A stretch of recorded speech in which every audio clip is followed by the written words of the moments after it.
हो. धन्यवाद किशोरीताई या प्रतिक्रियेबद्दल. पुन्हा एकदा जाणार आहोत आपण शिवाजी पार्कात. आपला प्रतिनिधी वेदांत आपल्या सोबत आहे. वेदांत, अजूनही या संदर्भात तक्रार दाखल झालेली नाहीये. खरं तर हा शिवाजी पार्क सारखा परिसर आहे, इतकी वर्दळ असते पहाटेपासूनच या सगळ्या परिसरामध्ये. त्या परिसरामध्ये असा प्रकार होणं आणि अजूनही न कळणं की नेमकं हे कोणी केलं, हे काहीसं धक्कादायक आहे. पोलिसांचं नेमकं काय म्हणणं आहे? नाही, पोलिसांनी आतापर्यंत अधिकृत अशी प्रतिक्रिया दिलेली नाहीये. मात्र ज्या प्रकारे आपण माहिती घेतोय, सकाळी इथल्या स्थानिक शिवसैनिकांना या सगळ्या संबंधीची माहिती कळली आणि जशी माहिती मिळाली तसं हा पुतळा आणि आजूबाजूचा परिसर आहे तो साफ करण्यासाठी इथे सगळे शिवसैनिक जमले. खरं तर इथे तुम्हाला किती वाजता कळलं तुम्हाला? मला आम्ही मासाहेबांच्या स्मारक याला प्रबोधनकार साहेबांची जयंती होती, त्याला होतो. तिथे आदेश आला की आपल्याला मासाहेबांच्या इथे गोळा व्हायचा. तसं आम्ही ताबडतोब एक अर्ध्या तासापूर्वी आम्ही कोणी केलं याच्याबद्दल काही पोलीस संशय किंवा चौकशी माहिती? करतात आहे.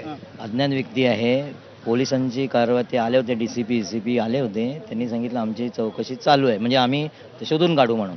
आम्ही त्यांना सांगितलं लवकर तुम्ही शोधून काढा कोण आहे तो, कारण की त्यांचे सीसीटीव्ही इथे आहेत. त्या सीसीटीव्ही पंडित साहेब आमचे खासदार असं म्हणतात की कोणीतरी माथे फिरू होता. नाही माथे फिरू ते असं मी आता सांगू शकत नाही, पण तपास चालू आहे. तपासात निष्पन्न होईल कोणी प्रकार केलेला आहे. ही सफाई पूर्ण केली आहे? हो, स्वच्छता केलेली आहे. स्वच्छता पूर्ण त्याचं स्वच्छता झालेलीच आहे व्यवस्थित तऱ्हेने. आमचे 2 शाखा प्रमुख होते, चंद्रकांत झगडे आणि अजित कदम. त्यांनी व्यवस्थित तऱ्हेने साफसफाई केलेली आहे. आता पुढे पोलीस तपास तर पोलीस तक्रार केली आहे पोलिसांमध्ये. स्वतः पंडित साहेब होते ना.